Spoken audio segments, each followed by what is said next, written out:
Magandang umaga po at muli nandito tayo sa bagong palengke ng Iba, Zambales. At panibagong araw na naman. So, every day, ang buhay ng tindera ay bawal. Ang motto at iniisip namin, bawal maging tamad. Kung gusto mong umangat ang buhay mo, every day we have to be inspired to wake up early in the morning, just to be here sa palengke. So, maaga pa ngayon, siguro mga 5 o'clock in the morning. So, kailangan natin na bumangon na at maghanap buhay, okay? At ito ang aking guest sa araw na ito, Tapas. Hello, ma'am. Good morning po. Tarian. Maya-maya. Sige, ma'am, mamili kayo. Sniper. Labahita. Meron din tayong labahita. Meron din tayong lapu-lapo, tiger lapu-lapo, mga maliliit na lapo, anglat, at meron din tayong maliliit na tapas. So, control natin. Pero mamaya-maya, mga 7 or 8, meron na naman po akong darating na maraming mga lapu-lapo. Kasi tinawag na sa akin, meron kaming mga lapu-lapong darating at mga iba-ibang magagandang isda.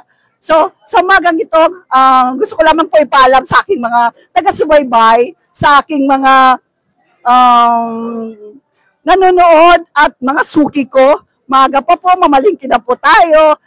Kasi baka mamaya, wala na po tayong maabutan. So, habang magaganda pang mga isda natin ngayon, pumunta na po tayo sa palengke ng Iba para mamalingki po. At nagpapasalamat po ako ng marami sa lahat ng aking mga followers, sa lahat ng nakasubaybay sa akin. Kasi nakita ko kahapon, maraming nag-share ng aking mga videos. Maraming nag-comment at nakasubaybay sa akin. Thank you so much. At shout out nga pala kay Eden Alcantara sa San Diego, California kasi nag-request siya kahapon sa akin. Shout out mo naman ako, araw-araw ako nanonood ng video sa'yo.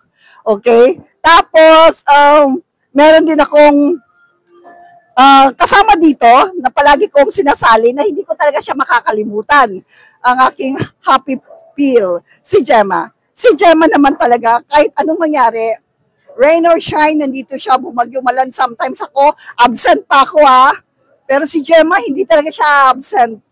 Kasi pag umabsent siya, mananatili lang siya sa bahay niya. Sabi niya, ang dami ko lang iisipin, magkakasakit lang ako, at manghihina lang ako. So sa araw nito, nakita nyo may mga bumibili na sa kanya, marami siyang suki, kaya hindi talaga maiwasan, 11 or 10, wala na siyang isda.